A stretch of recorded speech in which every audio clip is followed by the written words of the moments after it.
बिस्मिल्लाहिर्रहमानिर्रहीम।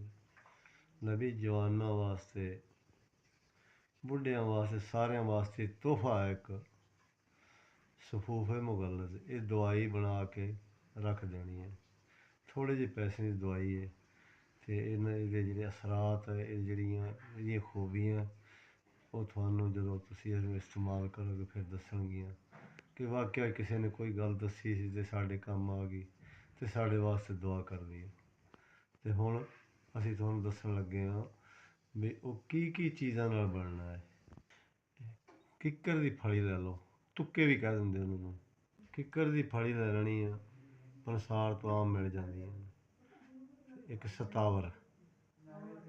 सतावर भी जिन्ना वजन फली दा उन्ना ही सतावर दा लेना। सिंघाड़ा भी उन्ना ही वजन लै लेना। पैद मूसली ते